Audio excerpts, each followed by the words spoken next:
Hey everybody, we are on season 2, episode 3 of Free Eternal Summer. And last episode, oh my god.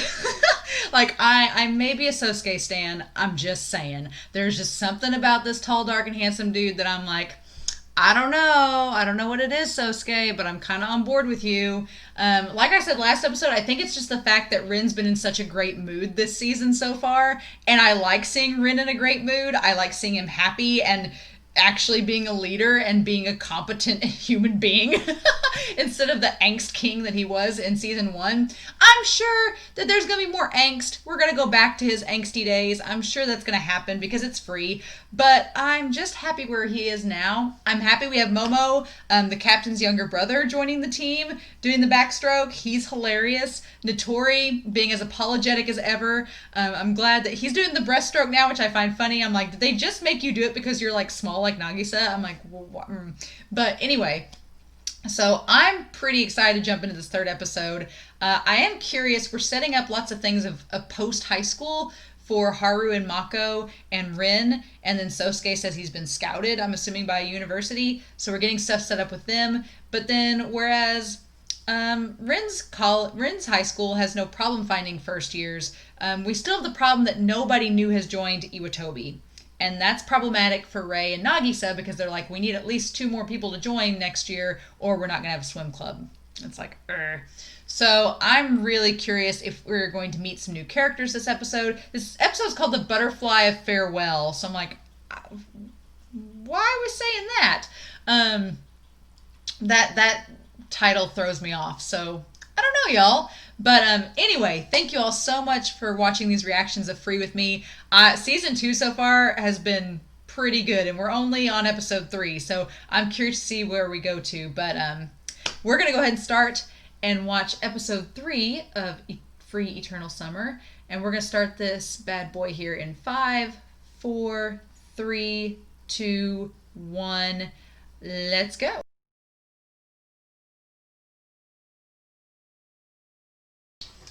Y'all.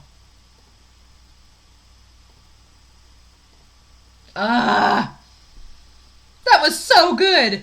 That was so freaking good. I loved that episode. That episode's been my favorite so far. It's probably my top 5 of the whole series so far.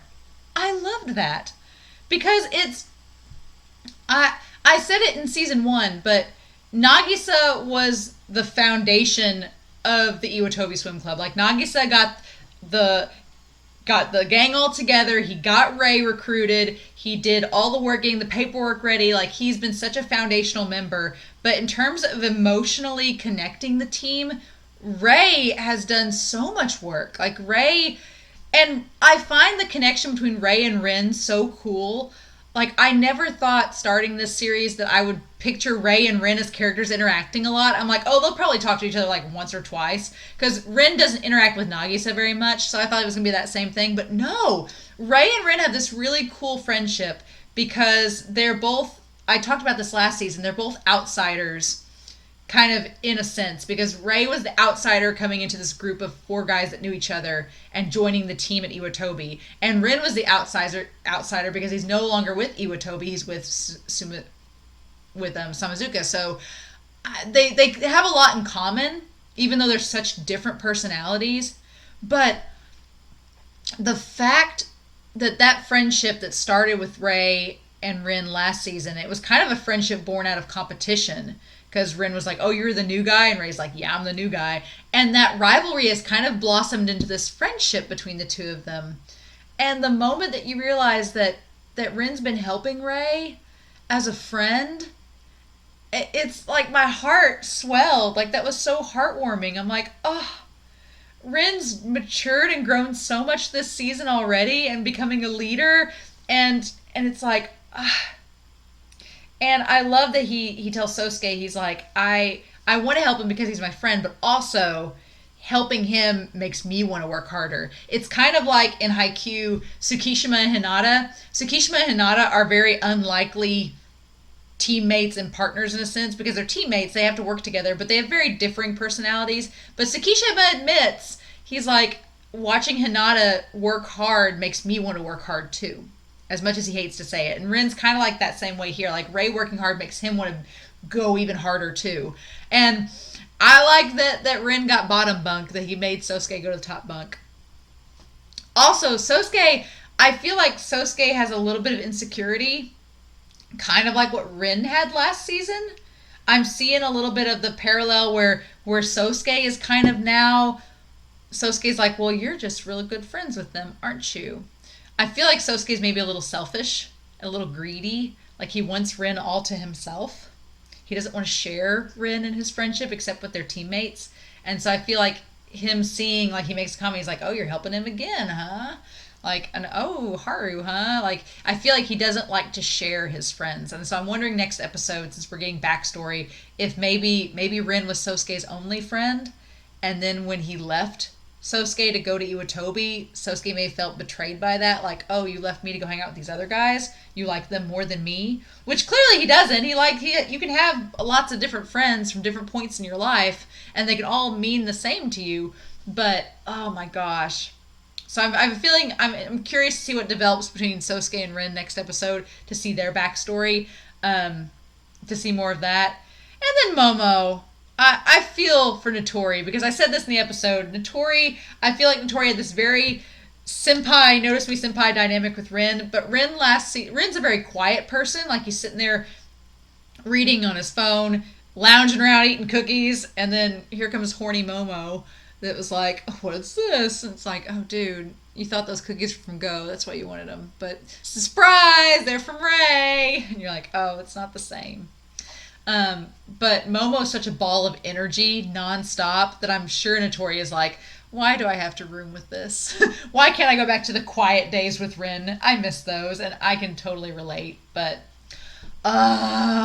we still don't have any new teammates. So there's that. But the next swim meet's coming up. I love the idea that these characters are branching out and trying to do new things. Like Mako saying he wants to do free. I think that could be interesting.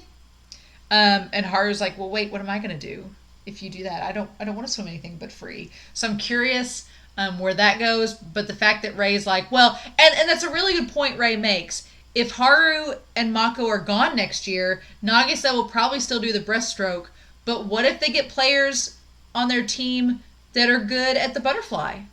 Or they need someone that's good at free. You know, Ray's like, I need to step up and be a good senpai and be able to do more than I can't just say I can only do butterfly stroke. And that seemed to touch a chord with Haru, because Haru's like, well, I've been saying I can only do free this whole time.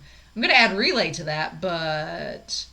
So, it's setting some things up, like our characters branching out and doing things they're not used to, but it's also setting up...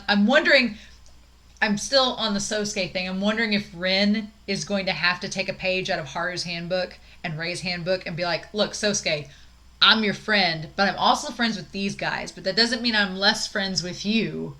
I'm getting that impression that Sosuke is a very greedy friend. He doesn't want to share Rin. It's like, oh my. But I'm hoping that maybe Rin will take what he's learned over the last season and 3 episodes and apply it to Sosuke, because that would be very good. But, oh my gosh, y'all. This was just such a good episode. My heart is like so full of joy at the end of that, because that's not what I expected at all. I didn't expect him to be going to Samazuka and getting lessons from Rin of all people. I did not see that coming a mile away. And oh my gosh. So good. So good. But I hope you all like that reaction. This was wonderful. Please feel free to comment down below. Please no spoilers. But I hope you all are gushing like I am, because that was just... Free, you did it. You did it, Free. So, with that being said, I hope you all have a wonderful week. Please stay safe and take care. And I'll be back next week with episode 4 of Free Eternal Summer. Bye.